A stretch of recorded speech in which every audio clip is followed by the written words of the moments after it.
wonderful people, how you all? I hope you all are doing fantastic. So चलिए आज हम करने जा रहे हैं मॉक टेस्ट 5 और जो रहेगा इकोनॉमिक्स पे और करंट अफेयर्स पे, ठीक है। सो 25 क्वेश्चंस रहेंगे और लास्ट में अपना आपने स्कोर ज़रूर लिख के मुझे बताना है, ओके। सो ये इम्पॉर्टेंट रहेगा आपके अपकमिंग एग्जामिनेशंस के लिए। तो चलिए विदाउट वेस्टिंग फर्दर टाइम हम स्टार्ट करते हैं आज का मॉक। और मैं बता दूं जो आज वीडियो पहली बार देख रहे हैं, 4 मॉक्स हम ऑलरेडी कंडक्ट कर चुके हैं, वो आप प्लेलिस्ट में जाके देख सकते हो, ठीक है। और पीडीएफ की टेंशन मत लेना, पीडीएफ हमारे टेलीग्राम चैनल पे मिल जाएगी, जिसका लिंक मैं कमेंट सेक्शन में पिन डाउन कर दूंगी, okay. So let's start. So question number 1 आपकी स्क्रीन पे है, which of these is an indirect tax, ठीक है। तो आपने ढूंढना है कि इन ऑप्शन में से इनडायरेक्ट टैक्स कौन सा है, ठीक है। सो मैं बता दूं, इनडायरेक्ट टैक्स वो टैक्स होता है जिसका बर्डन हम दूसरों पर शिफ्ट कर सकते हैं, ठीक है। अगर आप कोई प्रोडक्ट बना रहे हो तो उसका जो बर्डन है आप अपने कस्टमर पर शिफ्ट कर सकते हो, मगर वेयरएज जो डायरेक्ट टैक्स होता है वो हमारी इनकम पे लगता है और इसको हम किसी के ऊपर भी शिफ्ट नहीं कर सकते हैं, ये हमें खुद बेयर करना पड़ता है, ओके। सो चलिए मार्क कीजिए अपना आंसर। क्वेश्चन नंबर 1 का आंसर क्या रहेगा? ऑप्शन ए है इनकम टैक्स, बी है कॉर्पोरेशन टैक्स, सी है कैपिटल गेन टैक्स, डी है excise duty. So correct option क्या रहेगा? हाँ जी शाबाश, बिल्कुल सही जवाब ऑप्शन डी आपका बिल्कुल करेक्ट रहेगा। ये सारे के सारे डायरेक्ट टैक्सेस हैं और ये एक लौता इनडायरेक्ट टैक्स है, ठीक है। एक्साइज ड्यूटी क्या होती है गाइस? एक होती है हमारी कस्टम ड्यूटी, एक होती है हमारी एक्साइज ड्यूटी। एक्साइज ड्यूटी उन प्रोडक्ट्स पे लगती है जो हमारी कंट्री के विद इन क्या होते हैं, प्रोड्यूस होते हैं, सेल होते हैं। वेयरएज जो कस्टम ड्यूटी है वो उन प्रोडक्ट्स पे लगती है जो हमारी कंट्री में सोल्ड तो होते हैं, बिकते तो हैं, मगर वो प्रोड्यूस कहाँ होते हैं? फॉरेन कंट्रीज में प्रोड्यूस होते हैं, ठीक है। चलिए नेक्स्ट चलते हैं क्वेश्चन नंबर 2 पे। क्वेश्चन नंबर 2 आपकी स्क्रीन पे है, शाबाश कीजिए मार्क अपना answer. Dash deals with the taxation and expenditure decision of the government, ठीक है।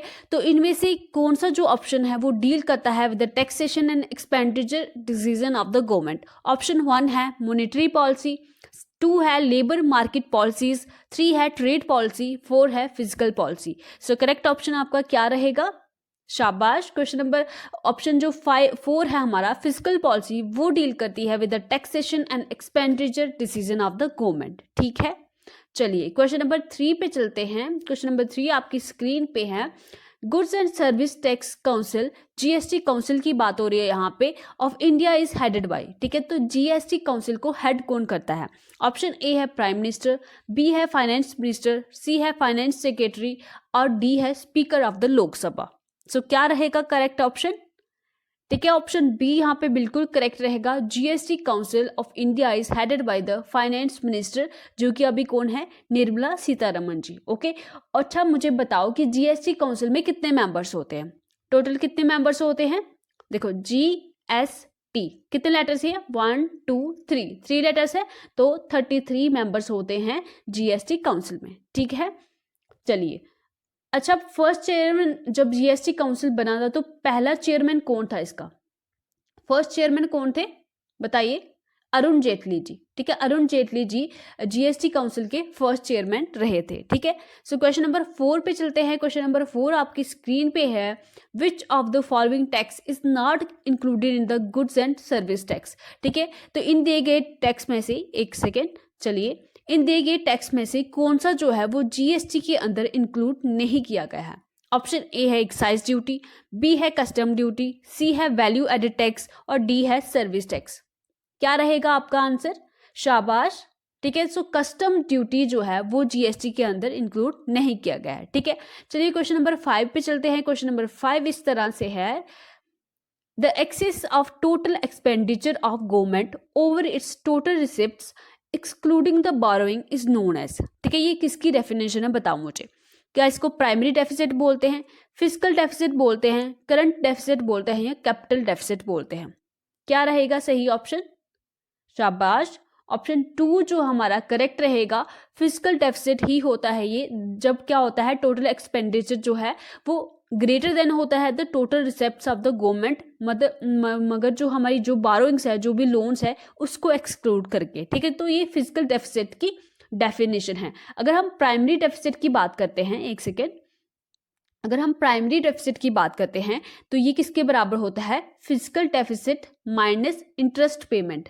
ठीक है, जो भी हम इंटरेस्ट, जो हम नहीं, जो गवर्नमेंट जो इंटरेस्ट पेमेंट करती है लोन के ऊपर, अगर हम उसको निकाल दें तो हमारे पास प्राइमरी डेफिसिट आ जाता है। ठीक है, चलिए नेक्स्ट चलते हैं क्वेश्चन नंबर 6 पे। क्वेश्चन नंबर 6 आपकी स्क्रीन पे है, the primary purpose of the RBI monetary policy is to maintain. ठीक है, प्राइमरी पर्पस क्या है आरबीआई मॉनेटरी पॉलिसी का। ठीक है, मॉनेटरी पॉलिसी जो है वो रिलेटेड टू आरबीआई है ना, तो इसका प्राइमरी पर्पस क्या है। ऑप्शन ए है वेल्थ, बी है एक्सचेंज, सी है रेट ग्रोथ और डी है प्राइस स्टेबिलिटी। क्या रहेगा सही ऑप्शन, शाबाश, हाँ जी, ऑप्शन डी इसका बिल्कुल करेक्ट ऑप्शन है। Price stability is the main purpose of the RBI monetary policy. चलिए क्वेश्चन नंबर 7 पे चलते हैं। क्वेश्चन नंबर 7 आपकी स्क्रीन पे है। चलिए, what do we call the rate at which the Reserve Bank of India lends money to the commercial bank. ठीक है, उस रेट को क्या कहते हैं जिसमें आरबीआई जो है वो कमर्शियल बैंक्स को क्या करता है, मनी देता है, लोन देता है। उस रेट को क्या बोलते हैं, क्या रेपो रेट बोलते हैं, रिवर्स रेपो रेट बोलते हैं, CRR बोलते हैं या SLR बोलते हैं। ठीक है, तो CRR stand for cash reserve ratio, SLR stand for statutory liquidity ratio. ठीक है, सो करेक्ट ऑप्शन यहाँ पे आपका रहेगा, शाबाश, ऑप्शन ए आपका बिल्कुल करेक्ट रहेगा। इंपॉर्टेंट है, आपके एग्जाम में पूछा जाता है। उस रेट को क्या बोलते हैं, रेपो रेट बोलते हैं, जिसमें reserve Bank of India commercial banks को मनी लैंड करता है। और इसका रिवर्स, ठीक है, इसका रिवर्स क्या होता है, रिवर्स रेपो रेट, जब कमर्शियल बैंक आरबीआई को क्या करते हैं, मनी लैंड करते हैं अगेंस्ट गवर्नमेंट सिक्योरिटीज। ठीक है, फिर क्या होता है, गवर्नमेंट सिक्योरिटीज बाय कर लेता है और जो है मनी लैंड करता है रिजर्व बैंक को जब कमर्शियल बैंक, तो उसको बोलते हैं रिवर्स रेपो रेट। ठीक है, चलिए क्वेश्चन नंबर 8 पे चलते हैं, शाबाश। क्वेश्चन नंबर 8 का आंसर देंगे फटाक से, who is the chairperson of the monetary policy committee of India. ठीक है, अभी आपने जीएसटी काउंसिल का चेयरपर्सन देखा, अभी आप मुझे बताइए मॉनेटरी पॉलिसी कमेटी का चेयरपर्सन कौन होता है। क्या वो फाइनेंस मिनिस्टर होता है, प्राइम मिनिस्टर होता है, आरबीआई गवर्नर होता है या डी चीफ इकोनॉमिक एडवाइजर होता है। क्या रहेगा सही ऑप्शन, ठीक है, ऑप्शन सी जो है बिल्कुल करेक्ट रहता है। आरबीआई के जो गवर्नर हैं, अभी कौन है हमारे गवर्नर, शक्तिकांता दास। ठीक है, शक्तिकांता दास जो 25 नंबर के हमारे गवर्नर हैं। ठीक है, अभी वो मॉनेटरी पॉलिसी कमेटी के हेड हैं या चेयरपर्सन आप बोल सकते हो। ठीक है, चलेंगे आगे, क्वेश्चन नंबर 9 पे चलेंगे। क्वेश्चन नंबर 9 आपकी स्क्रीन पे है, What do we call the instruments of monetary policy which directly affect the quantity of money supply? ठीक है, तो मॉनेटरी पॉलिसी के उस इंस्ट्रूमेंट को क्या कहते हैं जो डायरेक्टली अफेक्ट करता है क्वांटिटी ऑफ मनी सप्लाई को। ठीक है, ऑप्शन ए है क्वांटिटेटिव इंस्ट्रूमेंट, बी है क्वालिटेटिव इंस्ट्रूमेंट, सी है मॉनेटरी इंस्ट्रूमेंट और डी है नन ऑफ द अबव। क्या रहेगा करेक्ट ऑप्शन, बिल्कुल सही, क्वांटिटी जहाँ पे वर्ड दिया हुआ है और ऑप्शन ए ही हमारे यहाँ पे करेक्ट रहेगा, क्वांटिटेटिव इंस्ट्रूमेंट। ओके, सो जो हमारे क्वांटिटेटिव इंस्ट्रूमेंट है इसकी कुछ एग्जांपल दे सकते हो आप। हाँ जी, ठीक है, cash reserve ratio, statutory liquidity ratio, repo rate. ठीक है, ये कुछ क्वांटिटेटिव जो मेजर हैं हमारे आ जाएंगे मॉनेटरी पॉलिसी के अंदर। और क्वालिटेटिव इंस्ट्रूमेंट्स की अगर हम बात करें तो इसमें आ जाएगा हमारा क्रेडिट राशनिंग। क्या आ जाएगा, क्रेडिट राशनिंग आ जाएगा। ठीक है, दूसरा क्या आ जाएगा हमारे पास, मॉरल सुएशन आ जाएगा। ठीक है, आई होप हमने रिवाइज किया होगा। और डायरेक्ट एक्शन आ जाएगा। ठीक है, ये कुछ हमारे क्वालिटेटिव इंस्ट्रूमेंट आ जाएंगे मॉनेटरी पॉलिसी के। चलिए क्वेश्चन नंबर 10 पे चलते हैं। बेसिक सा सवाल है आपकी जनरल नॉलेज के लिए, what is the meaning of the KYC। ठीक है, KYC अगर आप बैंक अकाउंट खुलाने जाते हैं या कहीं पोस्ट ऑफिस में अपना अकाउंट खुलाने जाते हैं तो आपको वहां पे KYC का फॉर्म फिल करना पड़ता है। ठीक है, सो KYC की फुल फॉर्म क्या है, ऑफ कोर्स ऑप्शन डी यहाँ पे करेक्ट रहेगा, नो योर कस्टमर। ठीक है, चलिए क्वेश्चन नंबर 11 पे चलते हैं। शाबाश, मार्क कीजिए अपना आंसर, द मोनोपोलिस्टिक फर्म बिल्विन इक्विलिब्रियम। ठीक है, मोनोपोलिस्टिक जो फर्म होती है वो इक्विलिब्रियम में कब होगी। ऑप्शन ए है जब price is equal to marginal cost होगा, बी है marginal revenue equal to marginal cost, C है marginal revenue equal to marginal cost equal to price, और डी है marginal cost equal to total cost saving equal to investment. ठीक है, correct option क्या रहेगा? अच्छा, मोनोपोलिस्टिक फर्म की कोई एग्जाम्पल मुझे बताओ, पहले आप सोचो जरा। ठीक है, जैसे टूथपेस्ट की जो फर्म है, ठीक है, जो टूथपेस्ट बनाती हैं, ठीक है, सोप्स बनाती हैं, ठीक है, शैम्पूज बनाती हैं, ठीक है, ये कुछ एग्जाम्पल आ जाएंगे हमारी मोनोपोलिस्टिक फर्म्स की। ठीक है, तो करेक्ट ऑप्शन जो हमारा रहेगा ऑप्शन बी रहेगा। जब मार्जिनल रिवेन्यू जो है मार्जिनल कॉस्ट के बराबर हो जाएगा तो मोनोपोलिस्टिक जो फर्म है वो इक्विलिब्रियम में आ जाएगी। ठीक है, चलिए क्वेश्चन नंबर 12 पे चलते हैं। क्वेश्चन नंबर 12 बहुत इजी है, आप सब उसका आंसर दे दोगे। सो ओलिगोपोली रेफर्स टू, ठीक है, ओलिगोपोली का क्या मतलब होता है? ऑप्शन ए है many sellers few buyers, B है many sellers many buyers, C है few sellers many buyers, D है फ्यू सेलर्स फ्यू बायर्स। ठीक है, सो ओलिगोपोली का आपको पता ही है कि इसमें फ्यू सेलर्स होते हैं, तो मैनी सेलर्स वाला तो कट हो जाएगा। ठीक है, सो ऑप्शन सी यहाँ पे करेक्ट हो जाएगा, यहाँ पे फ्यू सेलर्स होते हैं और मैनी बायर्स होते हैं। ठीक है, चलिए क्वेश्चन नंबर 13 पे चलते हैं, और क्वेश्चन नंबर 13 इस तरह से है, which among the following markets has only one buyer for a particular goods और सर्विस। ठीक है, तो ऐसी मार्केट मुझे बताओ कि जिसमें एक बायर होता है एक पर्टिकुलर गुड और सर्विस के लिए। ऑप्शन ए है मोनोपोली। क्या मोनोपोली होता है? देखो, मोनोपोली में क्या होता है, एक सेलर होता है ना कि एक बायर होता है, तो ये ऑप्शन तो हो जाएगा क्रॉस। ठीक है, तो मोनोपोलिस्टिक जो अभी हमने देखा है ना, तो इसमें एक बायर तो होता नहीं है, तो इसको भी क्रॉस करो।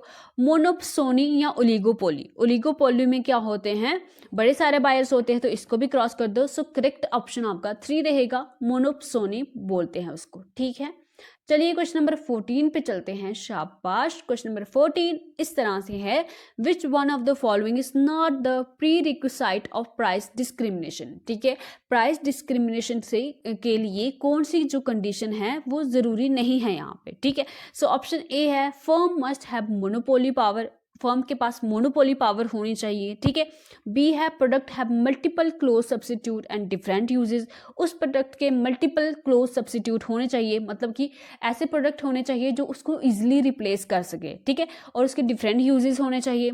सी है markets are separated and segmented, D है price elasticity of product must differ in different markets. ठीक है, सो करेक्ट ऑप्शन जो आपका रहेगा ऑप्शन बी रहेगा। अगर प्रोडक्ट के मल्टीपल क्लोज सब्सिट्यूट होंगे तो प्राइस डिस्क्रिमिनेशन नहीं हो सकता। ठीक है, सो ऑप्शन बी जो है वो करेक्ट रहेगा। ठीक है, क्वेश्चन नंबर 15 पे चलते हैं। क्वेश्चन नंबर 15 आपकी स्क्रीन पे है। शाबाश, which two of the following statement are true, इन दिए गए स्टेटमेंट में से जो आपकी दो जो स्टेटमेंट है वो कौन से सही है? ऑप्शन ए है a simple monopoly firm always earn super normal profit. ठीक है, ऐसा होता है कि उसको हमेशा सुपर नॉर्मल प्रॉफिट होता है, तो ये बिल्कुल जो स्टेटमेंट है वो गलत है, हमेशा उसको सुपर नॉर्मल प्रॉफिट नहीं होता है।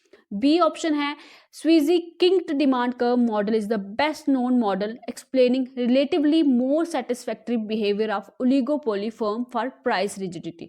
बिल्कुल सही, आपको पता होगा कि किंग्ड डिमांड कर्व जो है वो ओलिगोपोली फर्म में ही बनाई जाती है। सो ऑप्शन बी यहाँ पर बिल्कुल करेक्ट हो जाता है।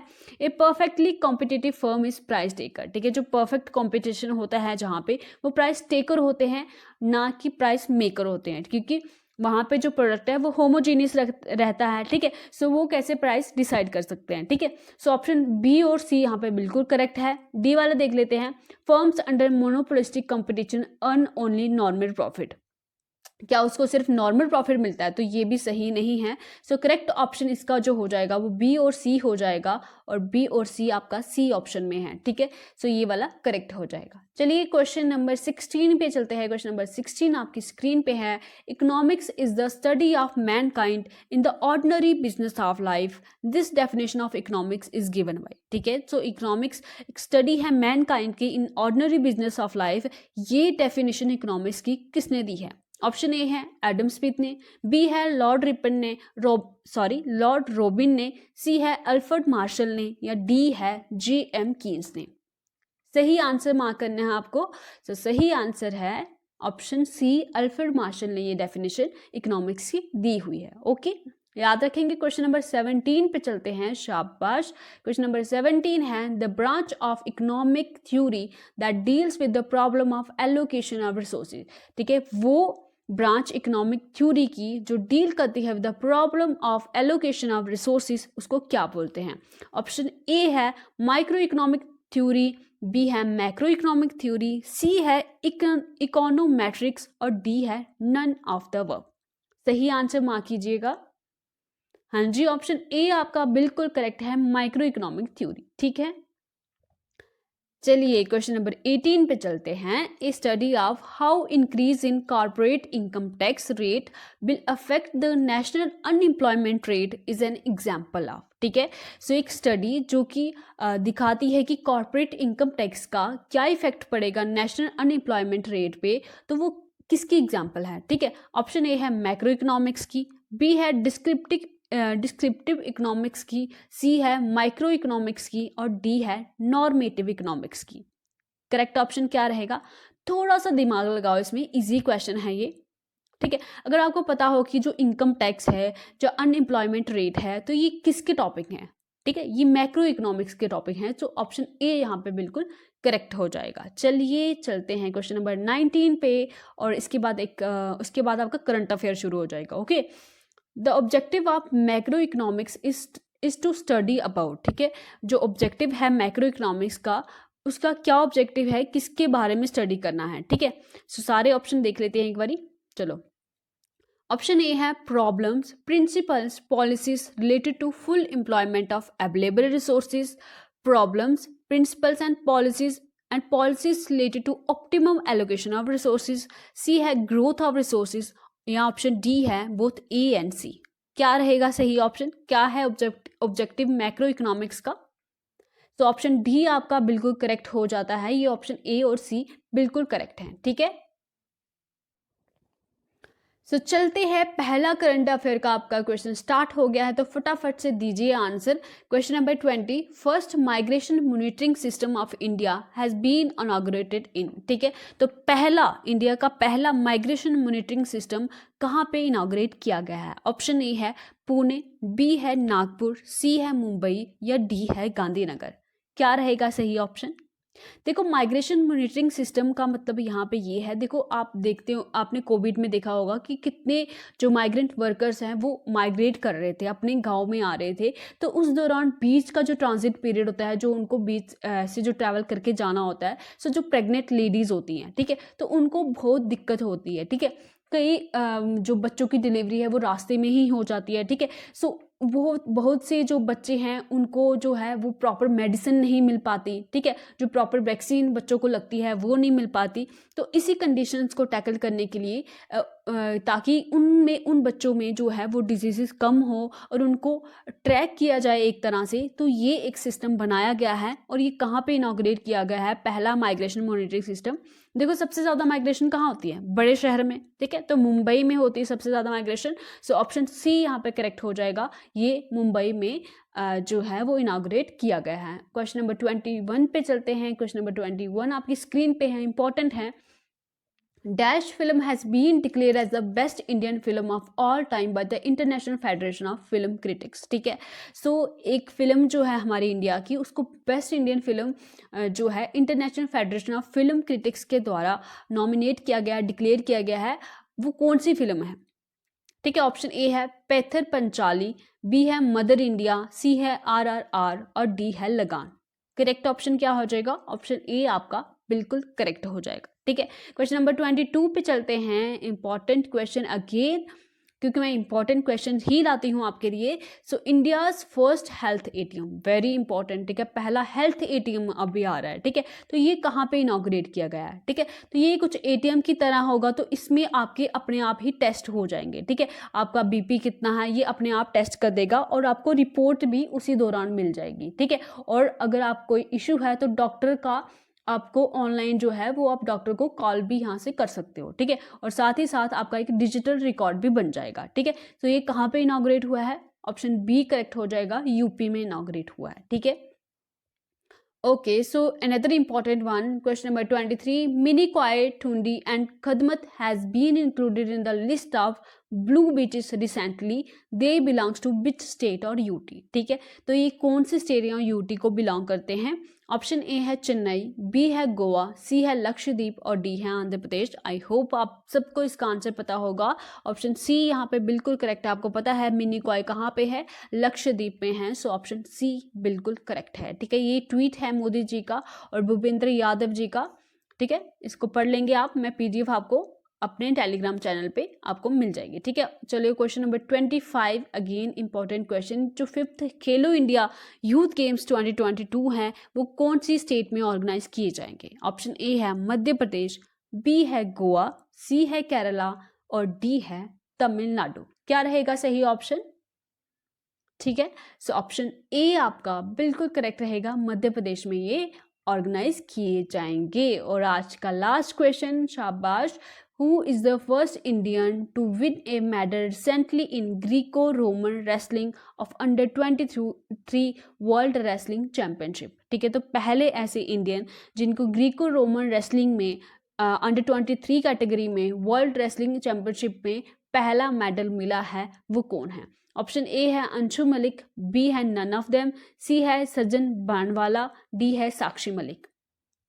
क्या रहेगा सही ऑप्शन? ठीक है, ऑप्शन सी बिल्कुल करेक्ट रहेगा, सज्जन भानवाला, ठीक है। तो एंड करने से पहले छोटी सी मोटिवेशन शायरी आपके लिए। ऊंचाई पर वही पहुंचते हैं जो बदला नहीं बदलाव लाने की सोच रखते हैं, ठीक है। तो ऊंचाई पर वही पहुंचते हैं जो बदला नहीं बदलाव लाने की सोच रखते हैं, ठीक है। सो सबसे पहले खुद में बदलाव लाएंगे और फिर पूरी दुनिया में बदलाव लाने की कोशिश करेंगे, ठीक है। तो thank you so much for your love and support. बाकी आप पढ़ते रहिए, खुशियाँ बांटते रहिए, खुश रहिए और सही दिशा में चलिए, ठीक है। सो बाय बाय, टेक केयर। और नेक्स्ट जो भी लेक्चर मॉक रहेगा आपको टेलीग्राम चैनल पे बता दिया जाएगा। तब तक आप टेलीग्राम चैनल जरूर ज्वाइन करते, ओके। Bye bye.